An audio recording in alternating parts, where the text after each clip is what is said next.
नमस्कार, आप देख रहे हैं लाइव लगातार और आज बजट सत्र का आखिरी दिन है और आज भी लंबोदर महतो आजसू के विधायक लंबोदर महतो यहाँ पर 1932 का खतियान की मांग को लेकर के बैठे हुए हैं। और जिस तरीके से पिछले दिनों मुख्यमंत्री ने कहा था कि 1932 खतियान के आधार पर नियोजन नीति नहीं बनाई जा सकती है, उसके बाद भी आज आप यहाँ पर 1932 का खतियान लागू करने को लेकर के बैठे हैं।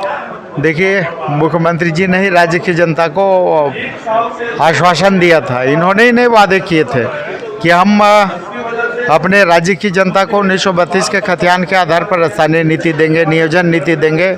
और फिर मुख्यमंत्री जी का इस तरह से यू टर्न मारना राज्य की जनता को समझ में नहीं आ रहा है। राज्य की जनता निश्चित रूप से इसको लेकर हताश है, काफ़ी निराश है।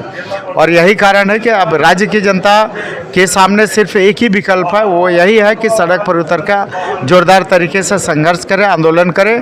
और ये काम राज्य की जनता प्रारंभ कर दी है और मुख्यमंत्री जी को फिर से अपोजिट डायरेक्शन में यू टर्न लेना होगा और 1932 का खतियान या खतियान आधारित स्थानीय नीति लागू करना होगा। अगर सरकार जिस तरीके से मुख्यमंत्री ने कहा कि हम राज्य की जो जनता का जो सोच है उसको रखेंगे, लेकिन 1932 खतियान पर वो अगर हम लोग नियोजन नीति बनाते हैं तो वो सीधे तौर पर कोर्ट में जा कर के फंस जाएगी। देखिए, मुख्यमंत्री जी कोर्ट से क्यों डर रहे हैं?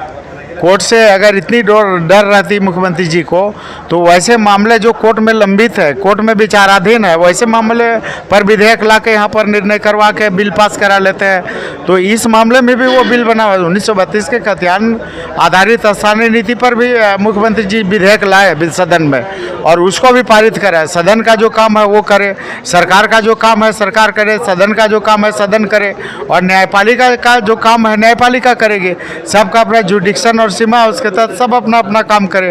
अब चाहिए मुख्यमंत्री जी को ऐसा करने से ज़्यादा अच्छा है कि मुख्यमंत्री जी को 1932 के खतियान आधारित स्थानीय नीति पर विधेयक लाना चाहिए सदन में और विधेयक पारित करे।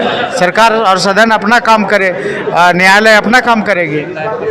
शिक्षा मंत्री ने कल कहा था, जगन्नाथ महतो शिक्षा मंत्री ने कल कहा था कि ये 1932 का खतियान नहीं लागू होने का कहीं ना कहीं कारण आजसू पार्टी है। देखिए, माननीय मंत्री जी को, शिक्षा मंत्री जी को सबसे ज़्यादा डर और खतरा आजसू पार्टी से ही है। जहाँ भी आता है, चाहे प्रेस कॉन्फ्रेंस में आता है, सदन में आता है, हर जगह पर सबसे पहले आजसू ही उनके मुंह से निकलता। तो कहीं न कहीं उनको सबसे ज़्यादा डर आजसू पार्टी से ही है, इसलिए आजसू पार्टी का ही नाम लेते हैं। आजसू पार्टी तो कभी नहीं रोकी है उनको कि आप 1932 के खतियान के आधार पर स्थानीय नीति लागू नहीं करिए। आजसू पार्टी तो कभी उनको नहीं रोकी है कि आप राज्य पिछड़ा वर्ग की अनुशंसा के आलोक में आके पिछड़ी जातियों को आरक्षण दीजिए।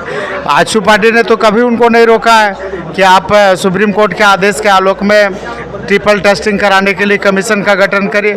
आजसू पार्टी ने तो कभी नहीं रोका। आजसू पार्टी तो उनके साथ खड़ी है, वो लागू करे।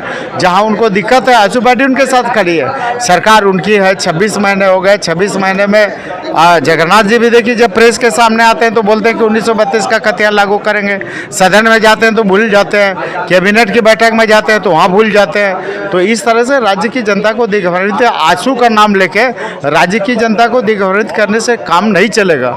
उनको सदन में और कैबिनेट में बात करनी चाहिए।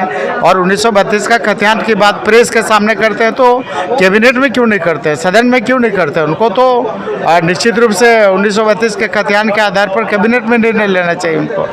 तो ये थे हमारे साथ आजसू के विधायक लंबोदर महतो, जिन्होंने 1932 का खतियान आधारित स्थानीय नीति लागू करने को लेकर के पूरे बजट सत्र के दौरान वो सदन के बाहर बैठे और अब तक 1932 खतियान को लेकर के कोई निर्णय नहीं लिया गया है। और राज्य की जो जनता है, झारखंड राज्य की जनता, वो रोड पर उतर चुकी है 1932 खतियान लागू करने को लेकर। आने वाले समय में देखने वाली बात होगी कि मुख्यमंत्री 1932 खतियान को लागू करते हैं या नहीं करते हैं। इसी के साथ देखते रहिए लाइव लगातार। रांची से मैं पूजा, नमस्कार। न्यूज अपडेट के लिए आप हमारे चैनल को सब्सक्राइब करें। आप हमें फेसबुक और इंस्टाग्राम पर भी फॉलो कर सकते हैं। बने रहे लगातार.in के साथ।